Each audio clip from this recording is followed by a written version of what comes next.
Morgan Herman Wage. He's the founder and CEO of Adore Me. Adore Me is a new brand of lingerie. We first heard about the company on CNBC's Power Pitch nearly 4 years ago, a segment where entrepreneurs get to pitch their business models to a panel of experts. We today are happy to invite you to join the lingerie revolution. But the panel wasn't joining his revolution. As much as I love lingerie, I am not a fan of customers going to the website and being defaulted into a subscription model instead of proactively choosing it. So unfortunately, I'm out. Subscription e-commerce programs like Adore Me's, where you're charged every month to receive products, are booming. According to a recent study by McKinsey, the market growing more than 800% from 2013 to 2017. The top companies raking in more than $5.5 billion just last year. But when it comes to the plans, consumers can lose out. Big names like Apple and eHarmony, both recently accused of automatically renewing subscriptions without consumer consent. Apple, hit with a class action lawsuit it agreed to settle for $16.5 million. eHarmony also settling this year for more than $2 million.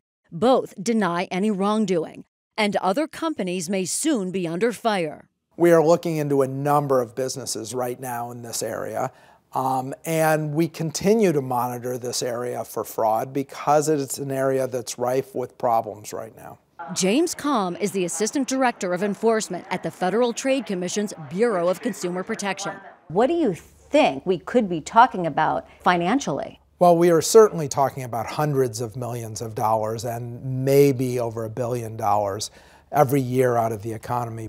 Nearly 3 years after CNBC's experts buzzed Adore Me off the segment, the FTC slapped the company with an order to pay $1.3 million back to customers.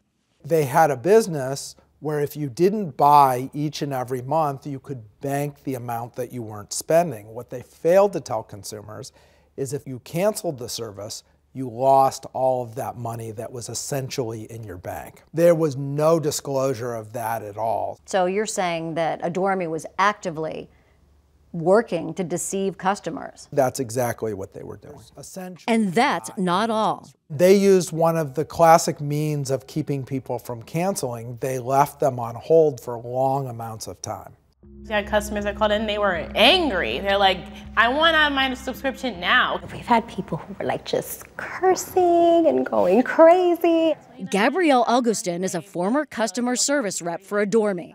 Shanti Hernandez ran the department there for 3 years. They didn't work for Adore Me at the same time, but both tell the same story. We had to calm down a lot of people. We had to do like escalation papers and tell them that we would get back to them and we were going to get to the other department to help. Was any of that true? Were you really going to get to the other department? We were the other department.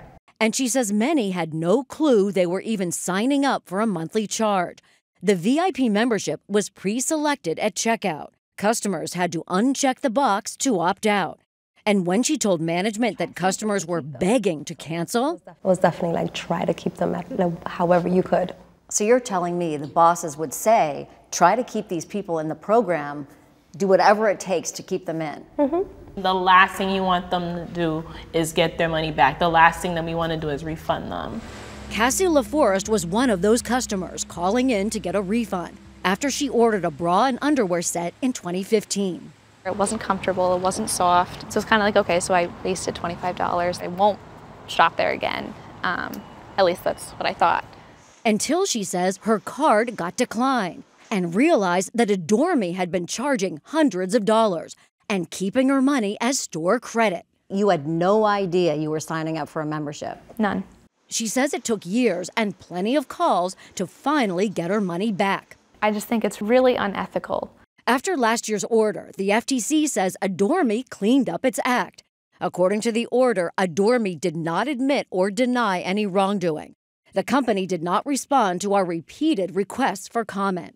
They did give the money back. They gave it to us in the form of a judgment in court. But we found dozens of complaints still rolling in online, from the Better Business Bureau to Facebook. And that's where Sage Salazar posted her complaint. I went and looked at the reviews and I was kicking myself for it because I should have seen the signs, the warning signs.